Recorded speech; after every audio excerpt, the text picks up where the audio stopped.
Essa mulher traz seu marido fazendeiro todos os dias, até que ele a pegou com seu amante, mas ele ficou surpreso na hora que viu quem era o homem, e aquele dia mudou a vida de todos na pequena comunidade. Você lembra de um tempo em que a poeira vermelha da fazenda Candeias parecia carregar o peso de todos os segredos do sertão? É lá que a história de Elias e Clara começou a se desfazer, tijolo por tijolo, sob o sol implacável que castigava a terra e os corações. E se você gosta de histórias de paixão e traição que revelam o que há de mais profundo na alma humana, não se esqueça de deixar o seu like agora mesmo, comentar de qual cidade você está nos assistindo e se inscrever no canal para não perder o desenrolar desta trama que vai te prender. Elias era o fazendeiro, um homem de mãos calejadas, costas largas curvadas pelo peso de anos de trabalho sob o sol, e olhos de um castanho profundo, acostumados a ler as nuvens e a prever a chuva, mas completamente cegos para a tempestade que se formava sob seu próprio teto. Ele tinha o cheiro da terra, de suor honesto e de feno seco, um aroma rústico que, para a Clara, com o tempo, havia se tornado o cheiro opressor do aprisionamento. Elias amava aquela fazenda mais do que a si mesmo e pensava que amava Clara com a mesma intensidade e estabilidade com que amava o ciclo das estações. Ele acreditava na solidez da sua vida, o gado, a cerca, a esposa. Clara, por outro lado, era feita de uma matéria mais volátil. Ela chegou à fazenda Candeias 5 anos antes, vinda da capital, e trouxe consigo não apenas a beleza estonteante de quem não havia sido marcada pelo sol, mas também uma sede insaciável por novidades e emoção. Ela era como uma orquídea exuberante plantada num campo de milho, linda, mas fora de lugar. No início, a paixão entre eles era o fogo que aquecia as noites frias do campo. Elias enxergava nela a poesia que faltava em sua vida. Clara via em Elias a segurança e a promessa de uma vida estável. Mas a estabilidade no campo, ela descobriu, era sinônimo de monotonia. As manhãs eram iguais, os almoços eram iguais, e as noites eram previsíveis. O silêncio da fazenda engolia qualquer tentativa de conversa que não fosse sobre a cerca quebrada ou a saúde do bezerro. A rotina de Elias era imutável, e era essa rotina que servia de tela para a pintura da traição diária de Clara. Às 5:30 da manhã, Elias se levantava. O cheiro de café forte invadia a casa. Às 6, ele saía com a caminhonete velha, o motor a diesel tossindo vida, e se dirigia aos pastos mais distantes, muitas vezes ficando fora até o meio-dia, supervisionando o gado e os peões. Era na janela de tempo entre a partida do motor a diesel e o retorno do sol a pino que Clara desenrolava seu drama secreto. A traição não era esporádica, era um ritual, uma necessidade premente que aliviava o tédio e a solidão que a corroíam. Ela fazia isso com uma frieza calculada que aterrorizaria o homem que dormia ao seu lado. Depois que Elias partia, Clara esperava exatamente 30 minutos. Ela não precisava olhar o relógio. Ela ouvia o silêncio da fazenda voltar, mais pesado e profundo do que nunca. Ela trocava o vestido simples de algodão que usava para preparar o café por algo mais fluido e colorido, borrifava o perfume que Elias mal notava, um toque de jasmim e baunilha, e ia para a varanda. O sinal era sutil, mas claro para quem esperava. O cachepô de cerâmica, geralmente à sombra, era movido para o centro da varanda, onde o sol o atingia diretamente. Era a luz verde. Em algum lugar na estrada de terra que ligava a fazenda Candeias à pequena cidade de Vila Seca, um motorista particular já aguardava.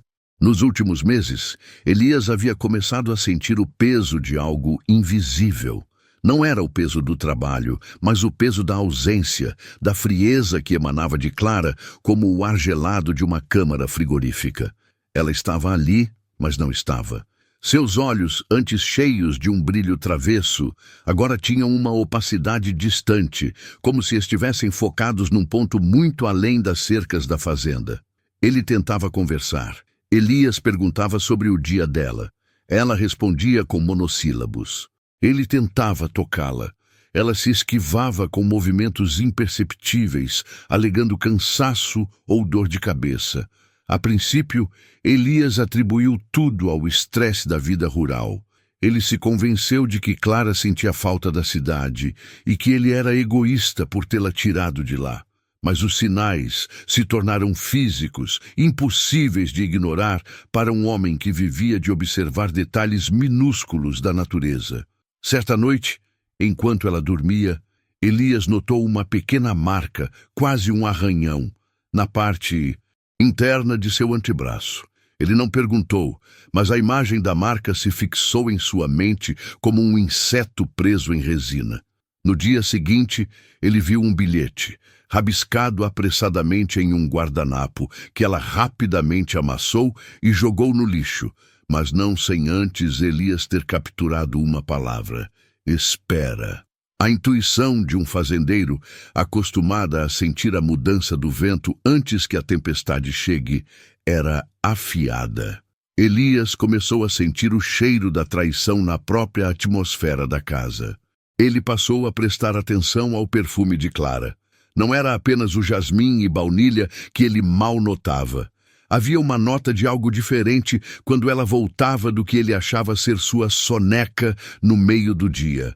Um cheiro de colônia masculina sutil, misturado ao calor da pele. Um cheiro que ele, Elias, jamais usaria. Era elegante, quase metropolitano. O fazendeiro, então, começou a mudar sua rotina. Foi uma decisão silenciosa, dolorosa, tomada em uma manhã enquanto ele consertava uma cerca.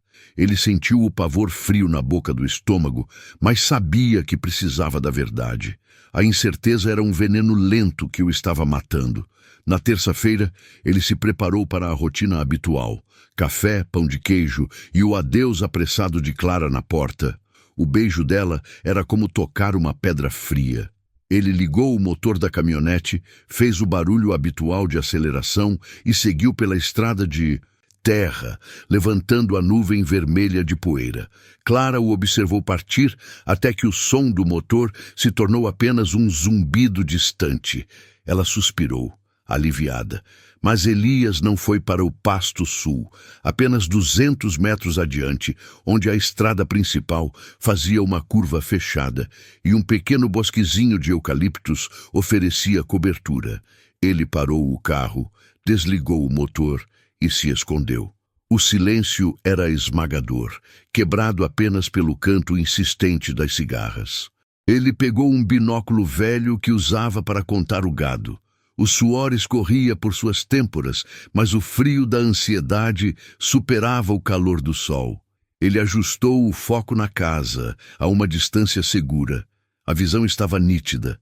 A fazenda Candeias parecia, sob a lente, um pequeno teatro onde a tragédia pessoal de Elias estava prestes a ser encenada. 10 minutos, 15 minutos. Ele viu Clara sair para a varanda, vestida de forma diferente. Um sorriso fugaz, quase imperceptível, tocou seus lábios, enquanto ela realizava o ritual de mover o cachepô de cerâmica para o sol. Elias sentiu um aperto de náusea. O gesto era tão pequeno, mas carregava o peso de uma mentira monumental. Ele encostou a testa no vidro frio da caminhonete, tentando respirar fundo. A mente dele lutava. Talvez ela só estivesse reorganizando as plantas. Talvez fosse mania. Mas o sorriso, aquele sorriso de antecipação, não era mania. Era traição. Ele esperou, o coração batendo um ritmo descontrolado contra as costelas. Ele podia ouvir o som seco da poeira caindo no teto da caminhonete. Ele tentava se lembrar de cada promessa que fizeram. Cada noite, sob as estrelas, cada plano para o futuro. O que havia de errado com ele? Ele não era suficiente. O que ela estava buscando que a fazenda, que ele, não podia oferecer? De repente, o som. Não o barulho áspero e conhecido de um motor a diesel, mas o ruído suave e abafado de um carro moderno, descendo a estrada de acesso de forma discreta. Era um carro que ele não reconhecia, preto, lustroso, totalmente fora de lugar na paisagem empoeirada. O carro parou a uma distância da casa, parcialmente escondido pelas acácias. Elias ergueu o binóculo novamente, as mãos tremendo tanto que a imagem na lente balançava. A porta do carro se abriu. O homem que saiu era alto e vestia roupas que pareciam recém-passadas, sem uma única mancha de poeira vermelha. Ele era o oposto visual de Elias, polido, urbano. O homem se moveu com pressa calculada em direção à casa. Clara já estava na porta esperando. A visão era um golpe físico. Ela não apenas o esperava, ela o recebeu com uma efusão de calor e desejo que Elias não via em seus olhos há mais de 2 anos. Eles entraram na casa. A porta se fechou. O ato era rápido, eficiente, praticado. Elias soltou o binóculo. Ele caiu no banco ao lado com um baque surdo, mas Elias mal ouviu. O som que dominava sua audição era o zumbido agudo e ensurdecedor da sua própria dor. Ele não precisava ver mais nada para confirmar o que já suspeitava. A traição era real e era diária. Ele passou os próximos minutos em um estado de negação e fúria misturadas, sentado no banco quente da caminhonete, inerte. Ele deveria ter ido até lá, arrombado a porta, confrontado-os. Mas o que ele faria? A raiva era imensa, mas a dor o paralisava. Ele era um fazendeiro quebrado, traído dentro dos limites de sua própria propriedade. Ele sentiu o cheiro da gasolina e da terra e soube que a vida que ele conhecia havia evaporado sob aquele sol. Lentamente, a fúria deu lugar a um plano gelado. Confrontá-los ali, no calor do momento, resultaria em violência e destruição. Ele precisava de evidências irrefutáveis e, mais importante, precisava saber quem era o homem. O amante de Clara vinha todos os dias, e ele conseguia manter sua identidade em segredo, o que sugeria organização. Elias decidiu que não iria agir hoje. Ele precisava de um plano que permitisse a ele pegar os dois em flagrante, no ato, sem chance de negação. E ele precisava descobrir a identidade daquele que estava invadindo sua vida. Ele precisava de tempo para posicionar-se. Ele deu a volta no bosquezinho de eucaliptos e seguiu o caminho real para o pasto, retomando sua rotina. Mas agora era apenas uma fachada. Seus movimentos eram mecânicos. Às 11h45, ele viu o carro preto sair novamente. Elias estava a uma distância considerável, nos limites da propriedade, fingindo consertar um bebedouro, mas observando através dos arbustos. O carro acelerou, desaparecendo na nuvem de poeira que ele próprio havia levantado horas antes. Quando Elias voltou para casa ao meio-dia, o cheiro de Clara o atingiu na porta. Ela estava na cozinha, preparando o almoço, o mesmo vestido de algodão de antes. O ar estava perfumado, não apenas com o jasmim do seu perfume, mas com o cheiro de cebola refogando. Ela parecia calma, normal, radiante. A paz que ela exibia era a paz do predador após a caça. "Que bom que chegou, Elias", ela disse, virando-se com um sorriso que parecia perfeitamente ensaiado. "O dia foi quente, não foi? O almoço está quase pronto." "Foi", ele respondeu, a voz rouca. Ele olhou para o cachepô de cerâmica na varanda, agora de volta à sombra. A prova de sua desgraça estava ali, à vista, e ela agia como se nada tivesse acontecido. "Preciso de um banho." Ele subiu as escadas, o peso de seu corpo e de sua descoberta transformando cada degrau numa subida íngreme. Ele se despiu sob a água fria do chuveiro, tentando lavar a sujeira da traição que sentia ter grudado em sua pele. Mas a mancha não estava na pele, estava na alma. Naquela noite, Elias fingiu estar cansado, o que não era difícil, dada a carga emocional que carregava. Ele deitou-se ao lado de Clara. O corpo dela estava quente e perfumado. Ela se virou para ele, algo que raramente fazia, e perguntou se ele estava preocupado com as contas. Não, ele murmurou a voz baixa e tensa. Só cansado. Amanhã teremos que checar o pasto do rio. Pastos do rio, a área mais remota da fazenda, que exigiria que ele saísse antes do amanhecer e voltasse somente no fim da tarde. Era o disfarce perfeito. Tome cuidado com a travessia do rio, ela disse, e tocou seu ombro. Era um toque carinhoso, de preocupação genuína, e isso quase o fez desabar. Como ela podia ser tão cruel e tão atenciosa ao mesmo tempo? Ele sentiu o nó na garganta. Ele não respondeu, virou-se para a parede, fingindo o sono que estava longe de vir. Ele ficou acordado, ouvindo a respiração suave de Clara ao seu lado, e naquele silêncio noturno, Elias traçou o plano. Ele não a confrontaria na fazenda. Ele a deixaria sentir a falsa segurança de sua rotina. Ele precisava de um local neutro, e ele precisava ver o rosto do homem. Ele precisava saber o que o seu rival tinha que ele não tinha. O dia seguinte chegou, cinzento, prenunciando chuva. Elias se levantou mais cedo do que o habitual, vestiu a roupa de trabalho e tomou café em silêncio. Vou sair antes que o sol nasça, ele disse, pegando a chave da caminhonete. Não sei que horas volto. Pode chover. Tudo bem. Clara respondeu, servindo-se de mais café, o olhar ainda distante. Vou passar o dia organizando a despensa. Elias deu o beijo de rotina que mal roçou a testa dela e saiu. O motor a diesel voltou a tossir e a caminhonete se afastou. Desta vez, ele não parou no bosquezinho de eucaliptos. Ele seguiu por mais tempo, até a ponte velha que marcava o limite de sua propriedade, onde a vista da estrada principal era clara e livre. Ele estacionou atrás do velho moinho abandonado, onde a névoa da manhã ainda pairava, escondendo-o como um manto úmido. Ele esperou. A tensão o estava consumindo. Ele podia sentir o cheiro de ferro enferrujado do moinho e a umidade da terra. Ele estava ali como um caçador, esperando a armadilha se fechar. Cerca de 1 hora depois, o carro preto passou por ele, indo em direção à fazenda Candeias. Elias observou a placa e a memorizou. Seus dedos apertaram o volante da caminhonete com tanta força que os nós ficaram brancos. O motorista estava sozinho, focado na estrada de terra esburacada. Elias esperou que o carro desaparecesse na curva e, em seguida, ligou o motor. Ele não voltaria à fazenda para o flagrante.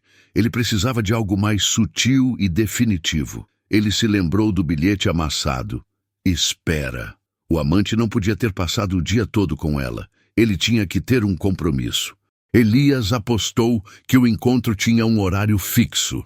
Elias dirigiu a caminhonete velha na direção oposta, em direção à Vila Seca, a cidade mais próxima. Ele dirigia devagar, a poeira mal levantando, a mente fervilhando de possibilidades. Onde aquele homem poderia estar indo? A Vila Seca era minúscula, poucas ruas principais e uma pracinha. Todos se conheciam. Se o carro preto pertencia a um morador local, Elias o reconheceria. Se pertencesse a alguém de fora, seria ainda mais fácil de rastrear. Elias parou na única lanchonete aberta àquela hora, a Galinha Frita da Dona Zefa, e pediu um café, sentando-se junto à janela, observando o movimento da rua. A espera foi longa e excruciante. A cada carro que passava, Elias sentia um sobressalto. Ele observou os fazendeiros e os poucos comerciantes. Nada. O cheiro de gordura e café da lanchonete se misturava ao cheiro de ansiedade de Elias. Finalmente, quase ao meio-dia, o carro preto surgiu na rua principal. Elias congelou, com a xícara de café a meio caminho da boca.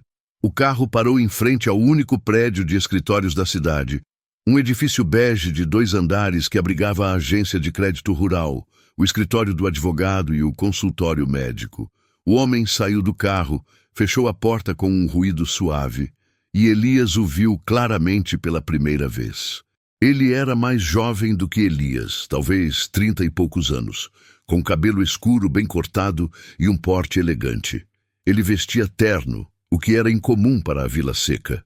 Ele caminhou apressadamente, parecendo importante, carregando uma pasta de couro.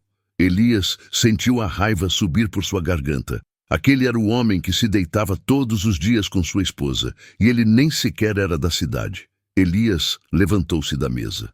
Ele tinha o plano perfeito: seguir o homem até o seu local de trabalho, descobrir quem ele era e então, com a identidade em mãos, confrontar Clara de uma forma que a desmontaria completamente.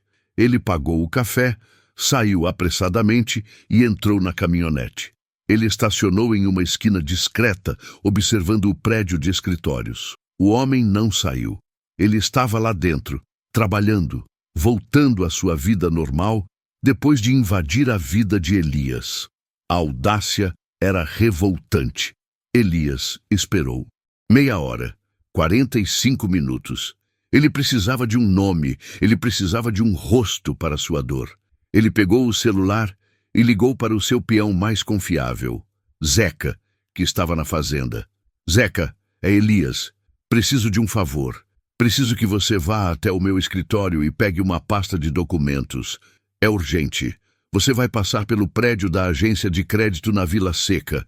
Me diga quem está entrando e saindo de lá. Eu te ligo daqui a pouco. Fique atento. Elias desligou, sabendo que Zeca era discreto.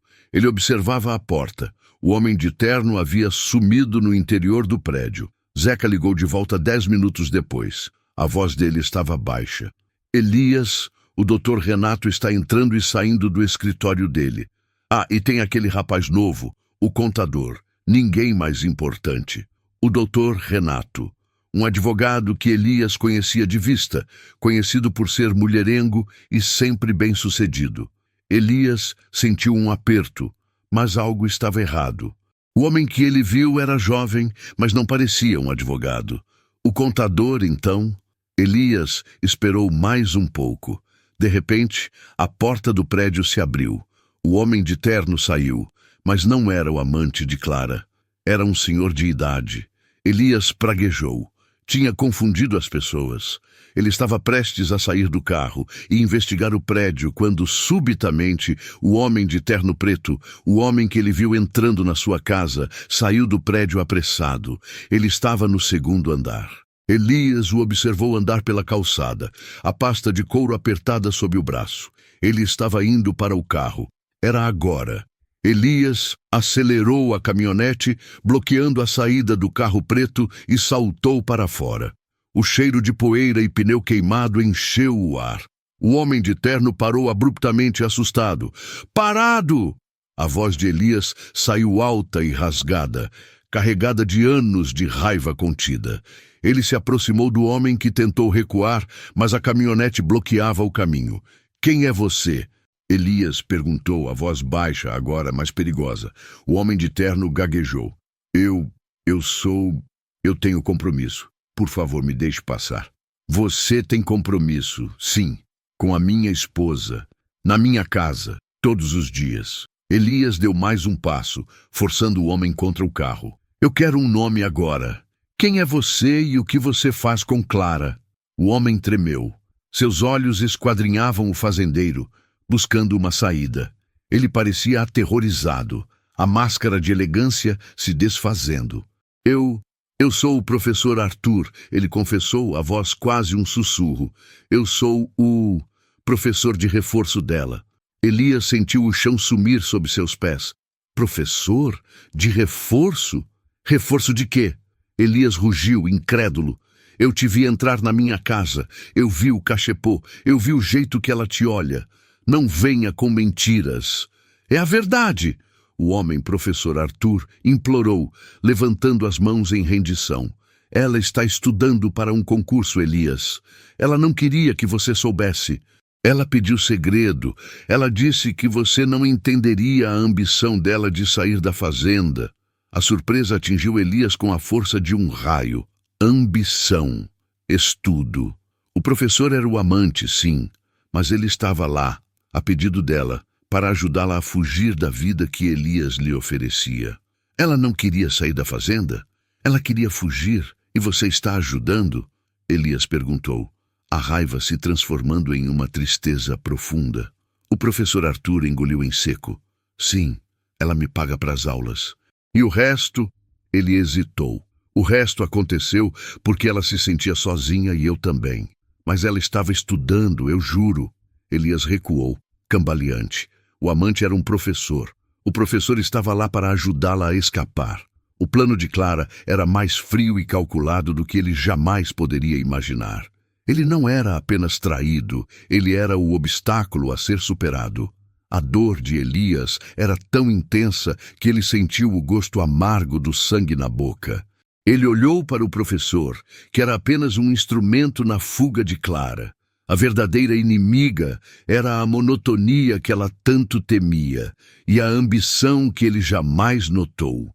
Ele se afastou lentamente, pegou a chave da caminhonete. O professor Arthur observava cada movimento, esperando pelo soco, pela violência. Mas Elias estava vazio. Vá, Elias disse, a voz quebrada. Vá embora. Eu vou lidar com ela. O professor não precisou de um segundo convite. Ele entrou no carro preto e acelerou para longe, deixando Elias sozinho na rua de terra, sob o sol do meio-dia que voltava a castigar a pequena vila seca. Elias tinha a verdade, mas o choque não estava no ato da traição, e sim na frieza do plano. Sua esposa não estava apenas se divertindo, ela estava traçando o mapa de sua própria libertação. Elias entrou na caminhonete. Ele precisava voltar para a fazenda Candeias. Ele precisava olhar Clara nos olhos, não com a fúria do marido traído, mas com a tristeza do homem que finalmente entendeu a profundidade da infelicidade de sua esposa. Ele precisava descobrir o quão longe ela estava disposta a ir para deixá-lo. O caminho de volta era mais longo do que nunca. A poeira que subia atrás da caminhonete não era a poeira do trabalho, mas a poeira de uma vida desmoronando. Ele sabia que, ao chegar em casa, ele não encontraria apenas a mulher que o traía, mas a mulher que havia se planejado para destruí-lo. Ele sentiu o peso da solidão cair sobre seus ombros, sabendo que a próxima conversa seria a última palavra sobre o destino de ambos. Ele precisava de forças para confrontá-la, para entender por que ela havia escolhido o caminho mais cruel e calculista para a liberdade. E no momento em que ele avistou a casa, sob o sol alto, ele soube que não podia mais adiar o confronto. O silêncio não era mais uma opção. Ele respirou fundo, parou o carro e abriu a porta, sentindo que estava entrando em um novo e doloroso campo de batalha. O fazendeiro fez. Essa mulher traía seu marido fazendeiro todos os dias, até que ele a pegou com seu amante, mas ele ficou surpreso na hora que viu quem era o homem e a verdade deixou a fazenda em silêncio. Você lembra de um tempo em que as decisões eram tomadas no calor do momento, sem o cálculo frio que hoje parece dominar as relações? Elias e Clara, um casal que herdou não apenas terras vastas, mas também a rigidez das tradições sertanejas, viviam sob o peso desse cálculo. A história deles, um conto sobre a traição diária e a surpresa devastadora, precisa ser contada com atenção. Se você também acredita que o amor, mesmo quando quebrado, merece a verdade, deixe seu like agora, comente de qual cidade você está assistindo e se inscreva no canal para não perder o desenrolar desta trama que abalou a fazenda Candeias. Elias abriu a porta da caminhonete e sentiu o cheiro da terra seca misturado ao perfume floral de sua esposa que pairava no ar da varanda. Era um cheiro que ele conhecia há 15 anos, um aroma que agora parecia uma máscara. Ele atravessou a sala de estar, onde os móveis de madeira maciça, herança de seus pais, pareciam observá-lo com reprovação. A casa estava limpa, silenciosa, quase artificialmente arrumada. O sinal clássico de que Clara havia voltado recentemente de um compromisso que ela precisava apagar da memória. Ele a encontrou na cozinha, mexendo distraída a um bule de chá, vestida com um daqueles vestidos leves que ela usava quando queria parecer indefesa. O silêncio que se instalou entre eles era tão denso que quase parecia físico, sufocando o ar. Clara se virou e seus olhos, normalmente alertas e vivos, estavam cautelosos. Ela tentou um sorriso, frágil e ensaiado. Elias, achei que você voltaria mais tarde. Ele não respondeu com a habitual cordialidade. Ele não queria gritar. Ele não queria dar a ela o drama que ela talvez esperasse. Ele queria a verdade crua. Ele colocou a pasta de documentos, aquela que ele havia pegado no escritório de Hélio, o advogado, sobre a mesa de pinho. O som seco do couro batendo na madeira foi a única explosão naquele momento. O que é isso, Elias? A voz dela falhou ligeiramente. Ele a encarou, e a tristeza em seu olhar era mais cortante do que qualquer grito. É o mapa, Clara. O mapa da sua libertação. Eu fui hoje ao escritório de Hélio. Eu vi os papéis, os orçamentos, as propostas de compra, a divisão de bens meticulosamente planejada. O rosto dela perdeu a cor. A xícara de porcelana que ela segurava tremeu, mas ela a pousou antes que caísse.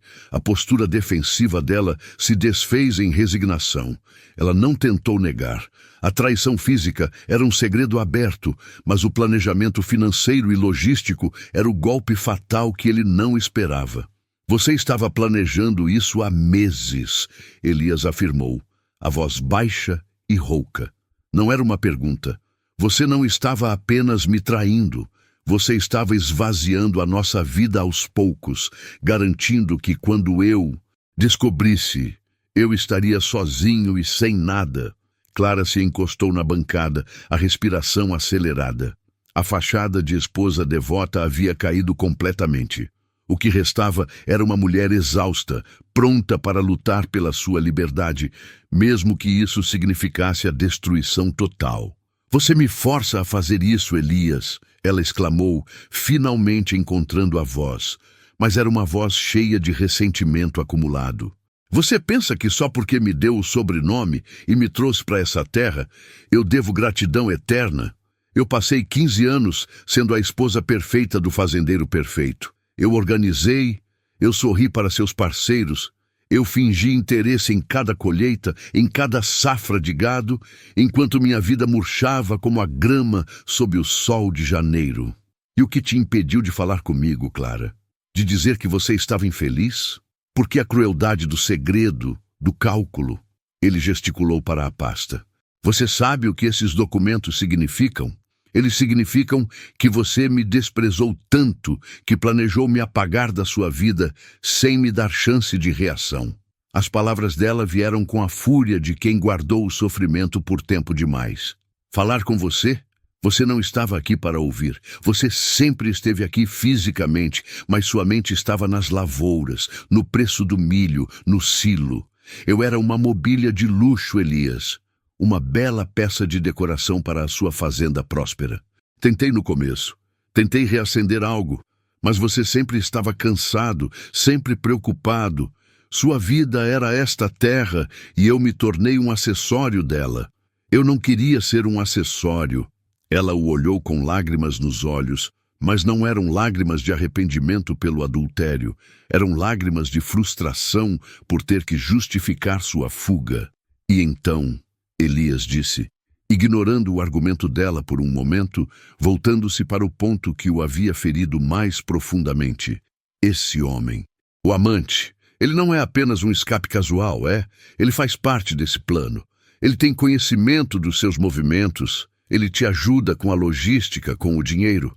Ele viu um vislumbre de pânico nos olhos dela. Um medo que não estava relacionado ao marido traído, mas sim ao plano que estava sendo exposto prematuramente. Ela cerrou os punhos. Ele não tem nada a ver com isso. Ele é apenas... Não minta para mim, Clara. Não agora. Eudes se aproximou, e a diferença de altura e a intensidade da sua dor fizeram com que ela recuasse ligeiramente. Eu preciso saber quem é ele, não para brigar ou me vingar, mas para entender a dimensão da sua mentira. É alguém da cidade? Alguém que você conheceu nas suas idas e vindas? Alguém que prometeu a vida de luxo que você acha que merece? Clara respirou fundo. Ela percebeu que havia perdido o controle da situação.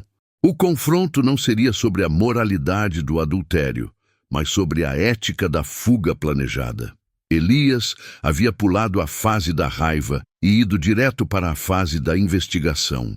É melhor para você se você souber a verdade de mim do que se souber por terceiros, ela admitiu, a voz baixa, quase um sussurro. Você já sabe que estou indo embora. Você já sabe que não há volta. O resto é apenas detalhe. Para você pode ser detalhe. Para mim, é a chave para entender como a mulher que dormiu ao meu lado por 15 anos conseguiu ser tão fria. Ele insistiu. O sol de meio-dia entrava pela janela, iluminando o pó fino que pairava no ar da cozinha. Clara fechou os olhos por um momento, como se buscasse coragem no vazio. Quando ela os abriu, a expressão era de desafio e cansaço. Ele não me prometeu luxo, ele me prometeu atenção. Ele me deu a sensação de ser vista, de ser importante, ela explicou, escolhendo as palavras cuidadosamente. Você não vai entender, Elias, mas ele era o oposto de você, calmo, atento. Ele ouvia minhas histórias sobre a cidade, sobre os livros que eu lia, sobre as coisas que me moviam. E ele não revirava os olhos. Ele valorizava a Clara, que existia fora das cercas da fazenda Candeias. Elias sentiu uma picada de ciúme, não pela paixão em si, mas pela intimidade que ele havia permitido que outro homem roubasse. Ele havia falhado em dar a ela a validação emocional, e essa falha havia criado o buraco que o amante preencheu. O nome dele, Clara. Quem é o homem que te ajudou a desmontar a minha vida? Ela mordeu o lábio inferior, hesitando, sabendo que essa revelação mudaria tudo. Não só o divórcio, mas a forma como Elias veria a própria comunidade. A lealdade. O choque seria profundo. Ela estava prestes a entregar o último e mais doloroso segredo. O que faria o fazendeiro, conhecido por sua força, vacilar. Elias a observava, esperando a bomba cair. Ele estava preparado para ouvir o nome de um rival de negócios, de um vizinho invejoso, talvez até de um peão contratado. Ele estava preparado para a raiva, mas ele não estava preparado para a resposta que estava prestes a receber. Uma resposta que transcenderia a traição conjugal e tocaria na fundação da confiança humana. Clara olhou para a porta como se quisesse fugir, mas percebeu que não havia escapatória. A verdade, depois de tanto tempo escondida sob o véu da rotina e da mentira, tinha que ser dita. O nome dele é Daniel, ela finalmente sussurrou.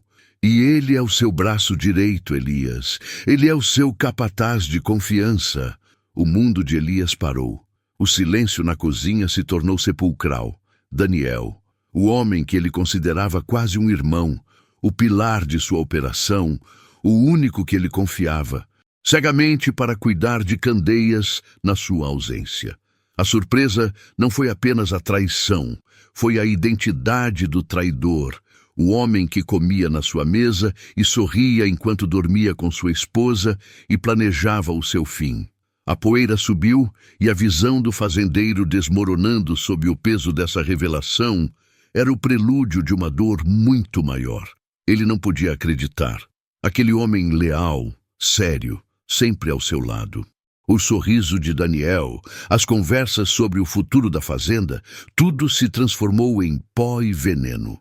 A dor da traição conjugal empalideceu diante da facada nas costas vinda do seu melhor amigo e braço direito. Elias sentiu o chão sumir sob seus pés, olhando fixamente para Clara, que agora parecia uma estranha, com a confissão suspensa entre eles como uma sentença de morte. Ele precisava de ar. Ele precisava sair daquela casa onde cada móvel gritava a mentira. Ele se virou e caminhou pesadamente para a porta sem uma palavra, a mente em branco, buscando apenas o espaço aberto e o sol para tentar dissipar o horror daquela revelação dupla. A traição de Clara era esperada, mas a de Daniel era a que quebrava o fazendeiro por dentro. O fazendeiro descobriu. Essa mulher traía seu marido fazendeiro todos os dias, até que ele a pegou com seu amante, mas ele ficou surpreso na hora que viu quem era o homem, e aquela traição abalou os pilares de Candeias. Você lembra de um tempo em que a confiança era a moeda mais valiosa, aquela que sustentava não apenas um casamento, mas toda uma vida construída com suor e sol. Essa é a história de Elias, o fazendeiro, cuja vida parecia inabalável ao lado de Clara, sua esposa, até que a sombra de Daniel, seu braço direito e amigo, revelou a podridão que corroía a fundação de sua existência. Se essa história de dor profunda e resiliência está tocando você, deixe seu like agora e me diga nos comentários de qual cidade você está assistindo para sabermos até onde a verdade de Candeias está chegando. Não se esqueça de se inscrever para acompanhar o desenrolar desse drama intenso. Elias caminhou para longe da casa, mas não foi rápido, e sim pesado, como se cada passo afundasse na terra molhada pela manhã.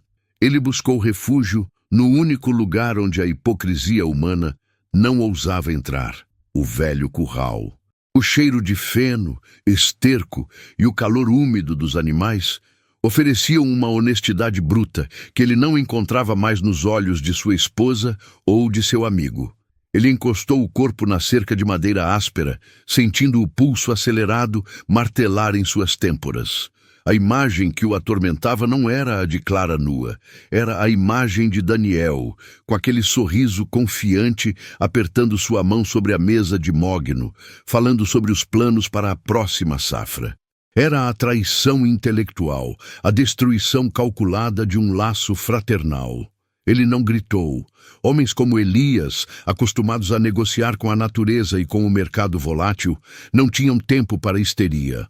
A dor se cristalizou em algo frio e afiado, uma urgência de resolver o problema e limpar o terreno.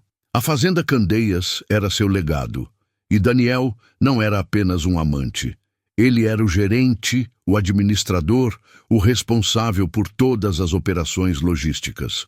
A traição de Daniel tinha implicações que iam muito além do quarto de casal. A dor pessoal empalidecia diante da vulnerabilidade que ele, Elias, havia criado ao depositar tanta fé em alguém. Na casa, Clara assistia à silhueta do marido se afastar, até que ele se dissolveu na névoa de poeira levantada pela Brator. Ela estava paralisada pelo choque, não tanto pela sua confissão, que era inevitável, mas pela reação gélida de Elias. Ele não explodiu. Ele murchou, e essa quietude era infinitamente mais assustadora do que a fúria. Ela tentou racionalizar, culpar a solidão, culpar a distância emocional, mas a verdade era uma rocha pesada em seu estômago. Ela havia escolhido o caminho mais destrutivo e levado consigo não apenas o casamento, mas a confiança de um homem que, apesar de distante, era bom. O silêncio na casa era espesso, quebrado apenas pelo rangido do velho ventilador de teto, que parecia zombar da situação. Elias ficou ali, respirando fundo o ar pesado do campo. Ele pegou o seu rádio comunicador, o aparelho que usava para falar com os peões a quilômetros de distância. Suas mãos estavam firmes. Ele precisava de clareza antes de qualquer reação. A raiva era um luxo que ele não podia pagar. A Candeias dependia dele. Ele discou o número do celular de Daniel, aquele número que tantas vezes havia ligado para resolver problemas de gado ou de maquinário.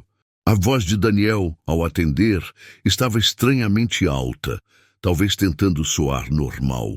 Elias? Aconteceu alguma coisa? Soube que voltou mais cedo. Elias não usou nenhuma saudação, nenhuma acusação. Sua voz era plana, profissional, a voz de um chefe dando uma ordem inegociável. Daniel, quero você aqui na sede amanhã, às 7 em ponto. Traga todos os livros de contas dos últimos 6 meses, todos os recibos, extratos e comprovantes de carga. Quero o detalhamento completo de tudo que saiu do armazém. E venha sozinho. Não atrase. Daniel hesitou. O silêncio na linha era a confissão que ele não havia dado. Elias, o que houve? Podemos conversar sobre isso? 7 da manhã, os livros. É tudo o que temos para conversar. Elias desligou o rádio antes que Daniel pudesse formular qualquer outra desculpa. Ele não mencionou Clara, não mencionou a cama. O campo de batalha de Elias era a mesa de mogno do escritório. onde ele era inquestionavelmente o Senhor. Daniel tinha traído a confiança pessoal, mas Elias o destruiria no terreno da confiança profissional. A noite caiu sobre Candeias, trazendo consigo um frio cortante, atípico para aquela época. Elias não voltou para o quarto. Ele armou uma rede simples no galpão, ignorando a luz da casa que permanecia acesa, um farol de culpa e desespero. Clara tentou se aproximar uma vez, levando uma caneca de café quente. Elias, por favor, deixe-me explicar. Ela sussurrou, a voz embargada pelo choro que finalmente havia vindo. Ele se sentou na rede, a luz fraca da lanterna de mão iluminando seu rosto rígido.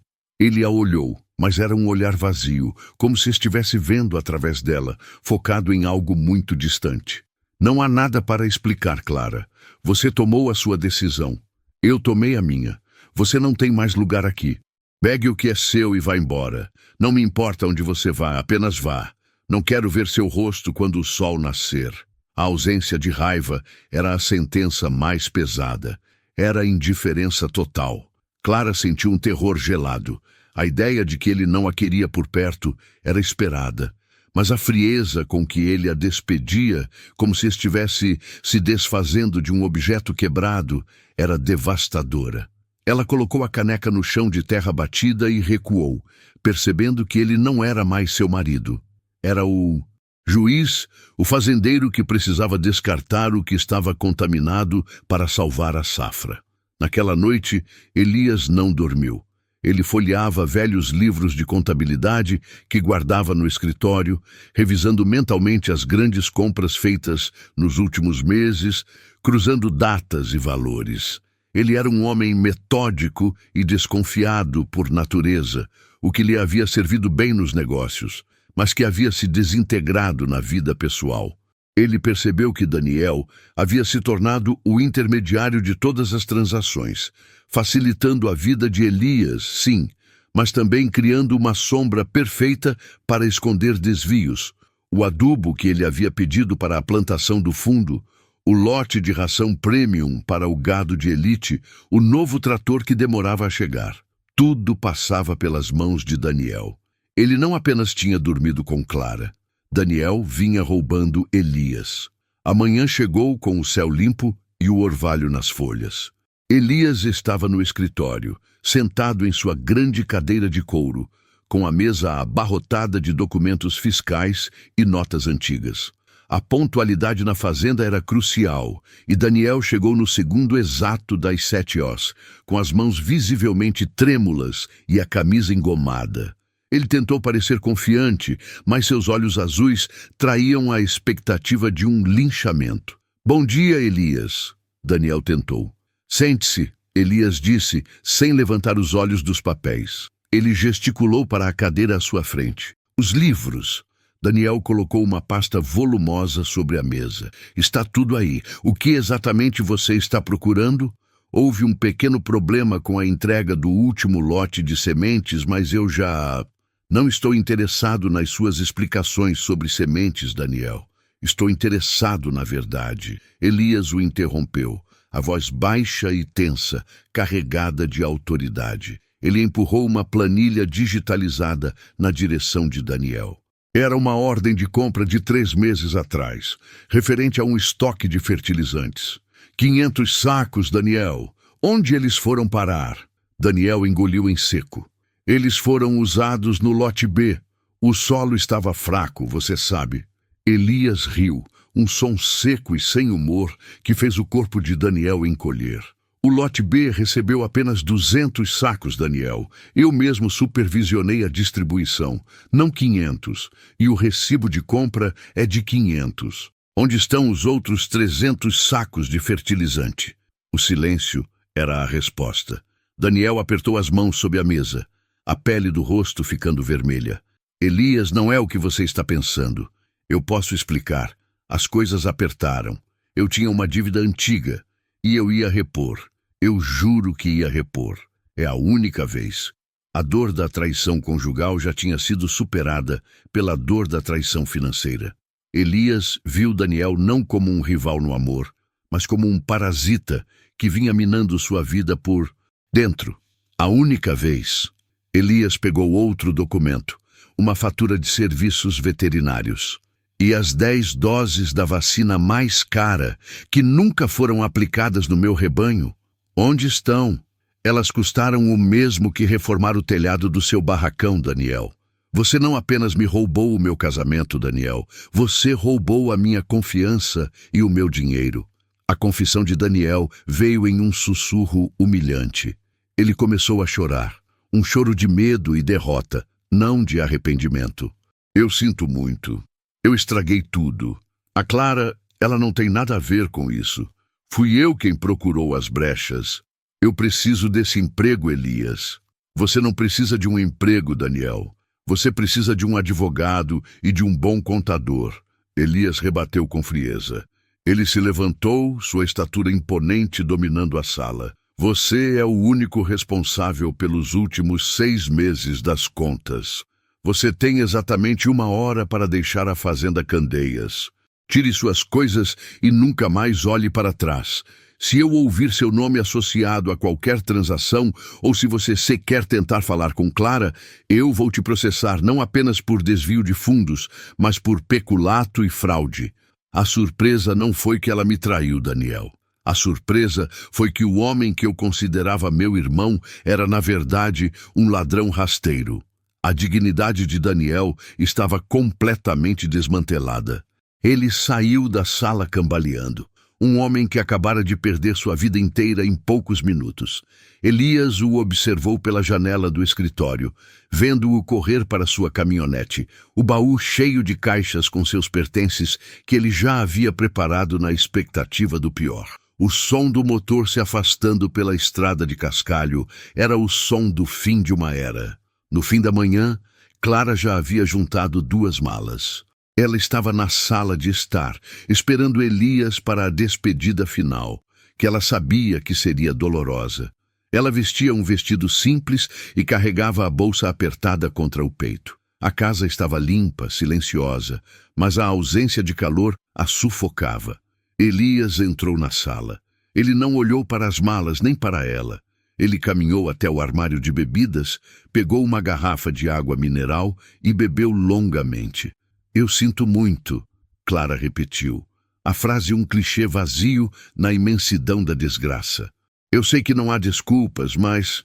Não perca seu tempo, Clara, ele disse, virando-se para ela. Seus olhos estavam vermelhos, mas não de choro.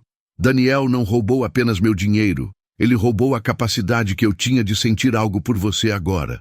Você é o motivo, mas ele é o culpado por me fazer ver o quão vazia nossa vida se tornou. Ele parou respirando fundo. Vá, eu vou cuidar do divórcio. Não haverá luta, eu só quero a paz.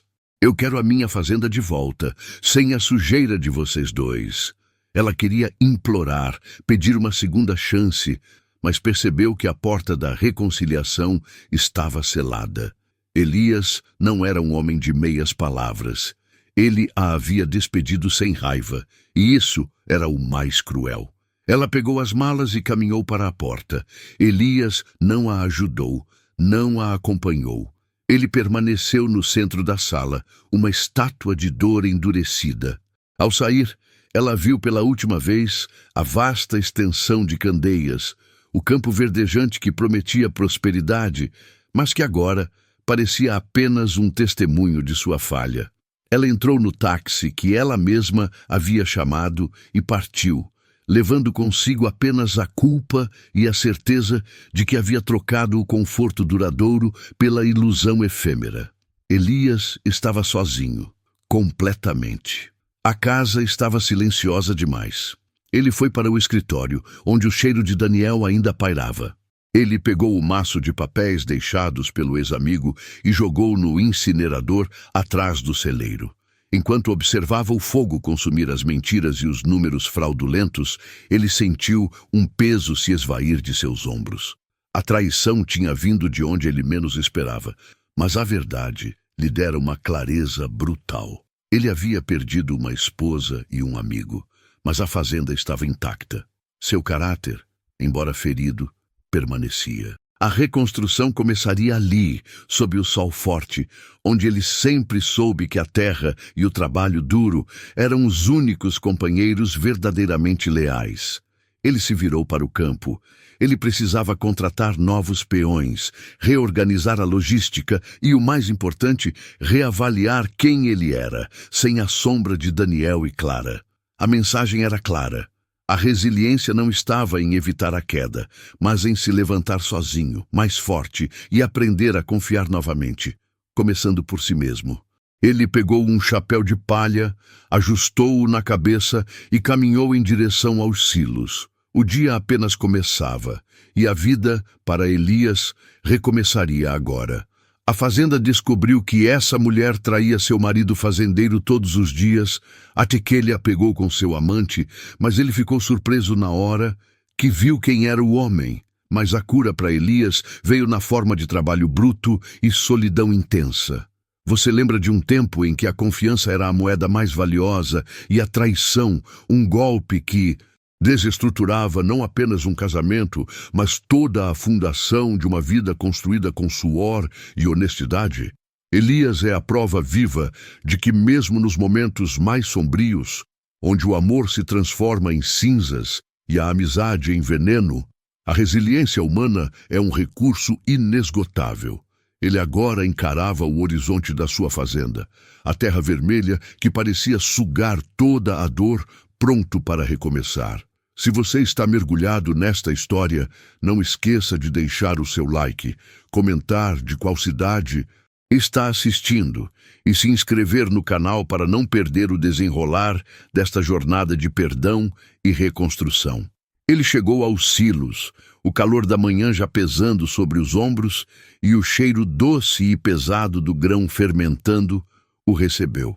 A vida não parava por causa de um coração partido. Ele sabia que o pilar de sua dignidade não estava em lamentar o que havia perdido, mas em proteger o que restava, a fazenda. O primeiro passo foi reorganizar o que Daniel havia gerenciado de forma tão negligente.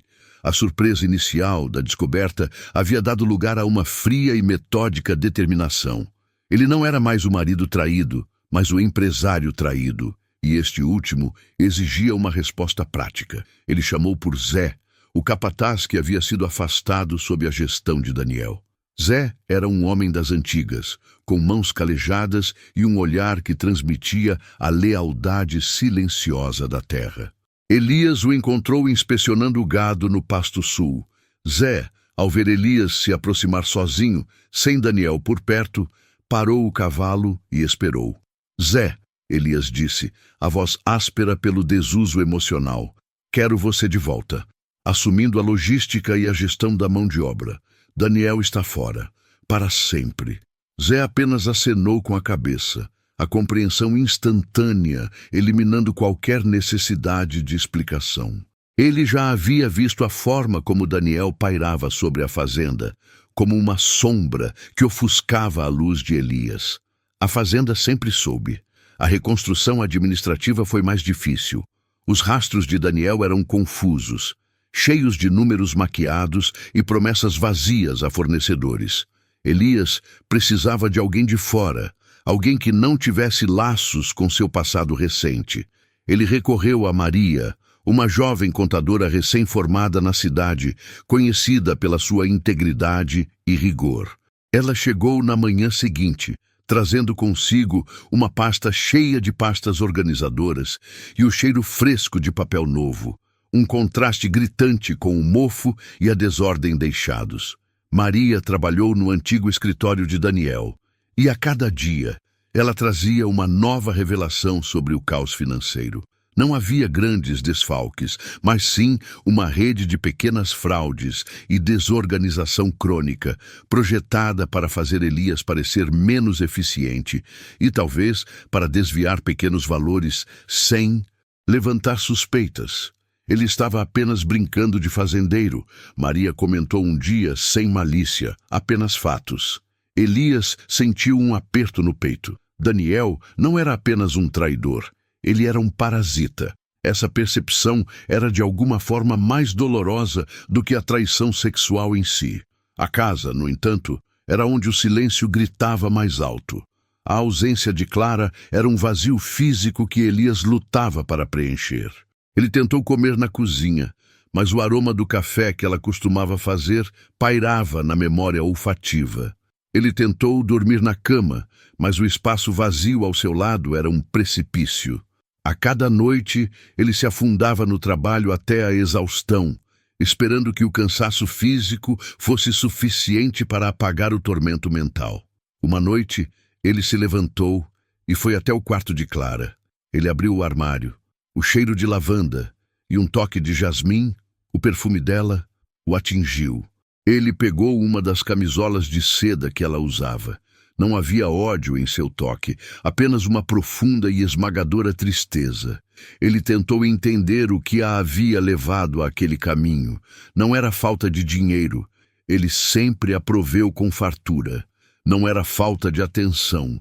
Ele havia tentado dentro da sua natureza reservada. A verdade era que Clara buscava uma emoção que Elias não conseguia dar, ou que ele não percebia que ela precisava. Daniel, com seu charme fácil e sua retórica sedutora, havia preenchido essa lacuna com mentiras e paixão superficial. Elias percebeu que, por mais que doesse, a traição não havia sido apenas física. Havia sido uma falha de comunicação, um abismo emocional que ele não havia conseguido atravessar. Ele não podia responsabilizar Clara por ser quem ela era, nem a Daniel. Ele só podia responsabilizar a si mesmo por ter acreditado cegamente que a fachada de sua vida era a realidade. Com a dor veio a clareza. Ele tirou as roupas dela do armário. Não as queimou, nem as destruiu. Ele as dobrou metodicamente, como faria com um fardo de feno, e as colocou em caixas de papelão. Ele as levaria para a cidade e as deixaria em um depósito, um ponto final físico naquilo que havia sido seu casamento. Ele desceu as escadas e viu Maria ainda trabalhando no escritório, a luz fraca da lâmpada refletindo em seus óculos. Ela estava analisando um contrato antigo. Elias parou na porta. "O que é isso?" ele perguntou. Maria levantou os olhos, cansados, mas firmes. Daniel estava negociando a venda de 1/3 da Terra do Sul. Sem o seu conhecimento, Elias. O contrato não foi assinado, mas ele estava em negociações avançadas com um grupo de investidores estrangeiros. O sangue de Elias gelou. Isso ia além da traição pessoal. Era um atentado contra seu legado. Daniel não apenas roubou a esposa, ele estava tentando roubar a própria fazenda, o chão que sustentava tudo o que Elias era. A surpresa inicial ao ver o rosto de Daniel no celeiro havia se dissipado completamente, substituída por um ódio frio e justificado. A partir daquele momento, a meta de Elias mudou de reconstrução para blindagem. Ele contratou advogados na capital para auditar cada transação dos últimos 5 anos. Ele reforçou a segurança da propriedade. A fazenda se tornou um bunker de trabalho e honestidade. Os dias se transformaram em semanas. Elias parou de usar o quarto principal e passou a dormir em um pequeno quarto de hóspedes, mais funcional e menos assombrado. Ele almoçava com Zé e os peões sob a sombra dos carvalhos, discutindo o tempo e a lavoura. Ele percebeu que a comunidade de trabalho era seu verdadeiro lar, e não a casa vazia. O povo da cidade, que sempre respeitou a integridade de Elias, começou a se manifestar. Vizinhos traziam bolos caseiros e pães frescos, deixando-os na porta da cozinha sem dizer uma palavra. Eles entendiam a dignidade do seu sofrimento. Eles viam Elias acordar antes do sol, trabalhando lado a lado com seus homens, e isso valia mais do que qualquer fofoca. A resiliência de Elias não estava em se isolar, mas em encontrar apoio nas raízes honestas da sua comunidade. Um domingo, depois de uma semana especialmente exaustiva de trabalho com a colheita precoce, Elias sentou-se na varanda, bebendo um café forte. Ele olhou para a grande casa, imponente e silenciosa. Era ali que a mentira havia florescido. Ele se deu conta de que, para realmente recomeçar, ele precisava remover o epicentro da dor. Ele não podia viver onde Clara e Daniel haviam profanado seus votos. Ele chamou um empreiteiro no dia seguinte. A decisão foi rápida e definitiva. Ele venderia a casa principal e usaria os lucros para construir uma moradia menor, simples e moderna perto dos silos, no pé. Coração da fazenda, onde o trabalho e a verdade estavam. Esta decisão foi o corte final, o desprendimento da ilusão de uma vida perfeita. Elias estava se desfazendo do conforto e da grandiosidade em troca de paz e autenticidade. Ele estava se levantando, não apenas sobrevivendo, mas se reconstruindo tijolo por tijolo, exatamente como ele fazia com os muros antigos da propriedade. Ele havia perdido muito, mas ganhara a si mesmo, e a confiança renovada em sua capacidade de discernir a verdade do falso.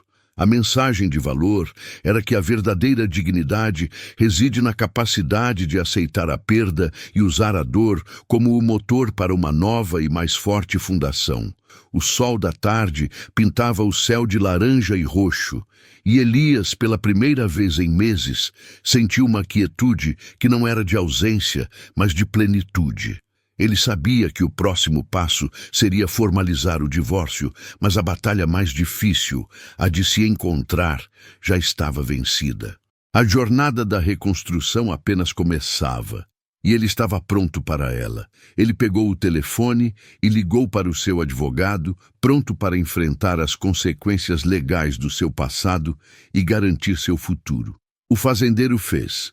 Essa mulher traia seu marido fazendeiro todos os dias, até que ele a pegou com seu amante, mas ele ficou surpreso na hora, que viu quem era o homem, e a surpresa mudou tudo.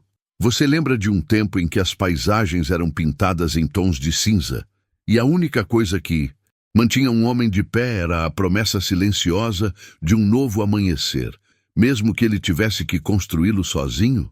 Se você está acompanhando a jornada de Elias e Aurora, e o choque daquela revelação devastadora que misturou traição conjugal e traição fraternal, prepare-se para o final desta história de dor, resiliência e a difícil arte de se reerguer. E se você valoriza histórias de vida que nos ensinam sobre a verdadeira dignidade humana, deixe seu like agora mesmo, comente em qual cidade você está assistindo.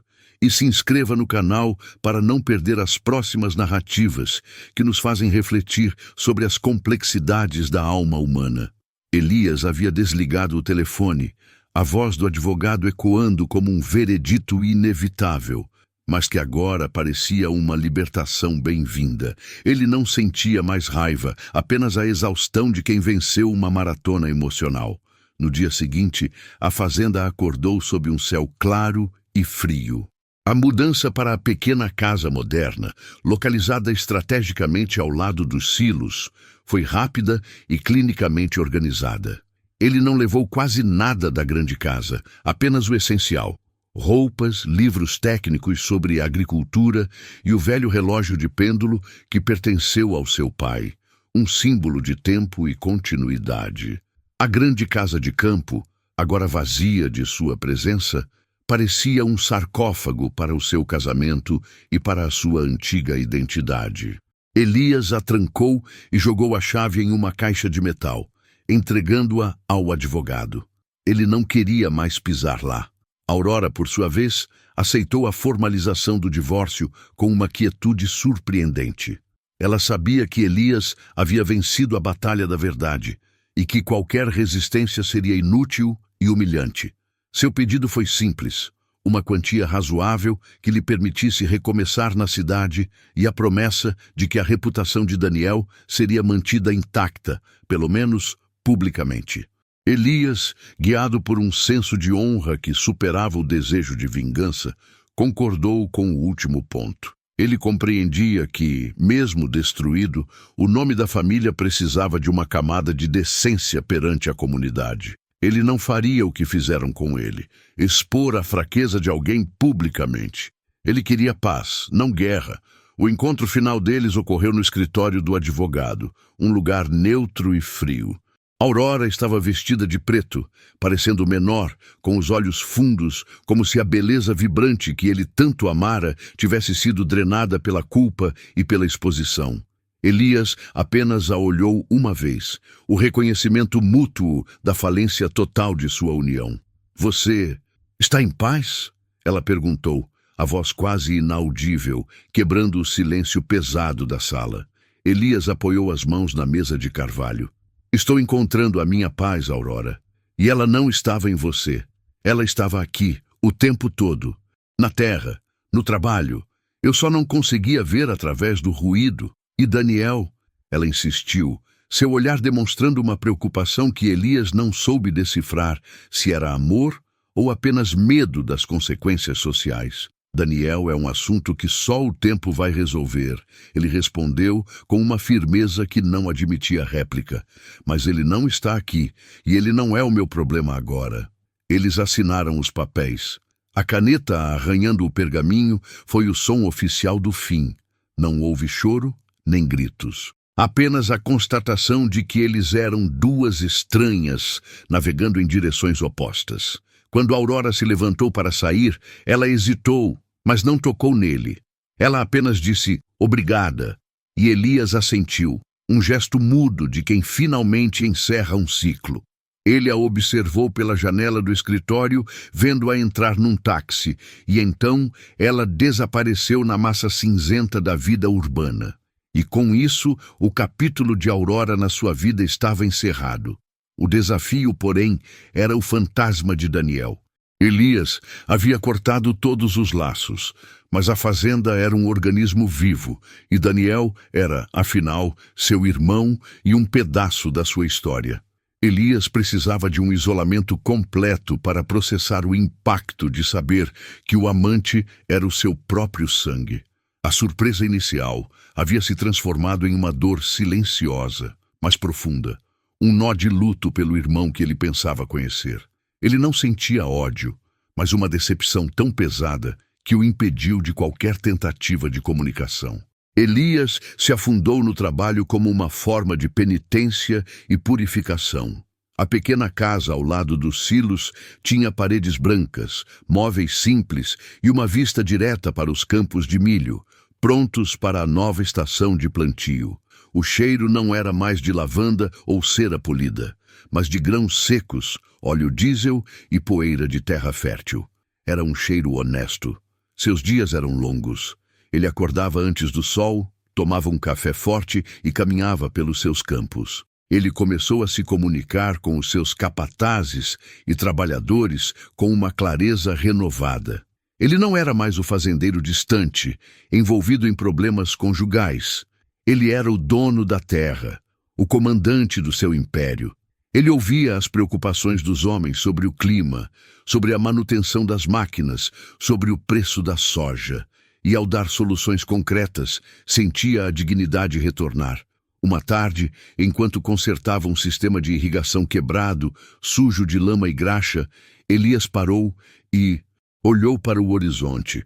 O sol se punha, pintando o céu com tons de vermelho sangue e ouro. Ele percebeu que a dor ainda estava lá, como uma cicatriz profunda, mas não era mais a dor da humilhação, e sim a dor da memória. Ele havia se permitido sentir o luto pela perda de seu casamento, pela perda de seu irmão e pela perda da inocência sobre a vida. E era esse luto que agora lhe dava força. A reconstrução não era apenas da sua fazenda, mas de sua alma. Ele começou a aceitar que algumas perdas são necessárias para que um alicerce mais forte possa ser construído. Ele se reconectou com velhos amigos que haviam se afastado de sua vida social sofisticada, voltando para jantares simples e conversas genuínas sobre o futuro da agricultura, e não sobre a superficialidade da alta sociedade da cidade. Ele estava sozinho, sim, mas não se sentia solitário. A solidão era preenchida pelo som constante do vento nos campos, pelo ranger das máquinas e pelo latido dos cães de guarda. Ele havia trocado a complexidade venenosa por uma simplicidade vital e revitalizante. O valor humano que ele redescobriu era o da resiliência forjada na autenticidade. Ele não precisava mais da fachada de riqueza ou de um casamento perfeito para se sentir um homem completo. Sua verdadeira riqueza estava na capacidade de cair, aprender e levantar-se, mais forte e mais sábio. Ele olhava para o passado sem rancor, entendendo que a traição de Aurora e Daniel, por mais devastadora que fosse, o havia forçado a olhar para dentro e a encontrar a verdade sobre si mesmo. Com o passar dos meses, a poeira baixou. Os papéis do divórcio estavam arquivados, a fazenda prosperava sob sua gestão mais atenta e a comunidade, embora soubesse dos rumores, respeitava a discrição e a força renovada de Elias. Ele era, novamente, o fazendeiro forte e íntegro que seu pai sempre esperou que ele fosse. Ele havia provado que a verdadeira dignidade reside não na ausência de falhas, mas na coragem de enfrentá-las e de reconstruir a vida a partir das ruínas. Ele estava sentado na varanda de sua nova casa, tomando um chá de hortelã, observando as estrelas que pareciam mais brilhantes no campo. Ele não sabia o que o futuro lhe reservava. Talvez um dia ele perdoasse, talvez ele se abrisse para um novo amor, mas ele sabia que o medo havia se dissipado. Ele estava pronto para a vida, em todas as suas imperfeições. Ele havia perdido uma esposa e um irmão, mas ganhara a si mesmo, e isso era a maior colheita de todas. E essa é a mensagem final desta intensa jornada. Não importa quão profunda seja a ferida da traição ou da decepção, a capacidade humana de se levantar, de encontrar a verdade na simplicidade e de reconstruir a própria vida com integridade é inquebrável. A terra ensina que, mesmo após o inverno mais rigoroso, a semente da vida e da esperança sempre brota. Se você se emocionou com esta história de recomeço e superação, deixe seu like agora e compartilhe este vídeo com alguém que precisa de uma mensagem de força e resiliência. Não se esqueça de se inscrever para continuar acompanhando histórias profundas sobre o valor humano. E deixe nos comentários a sua reflexão. Qual foi o maior aprendizado que a história de Elias trouxe para você? Até a próxima narrativa, onde a vida nos surpreende novamente, provando que a verdade sempre encontra um caminho.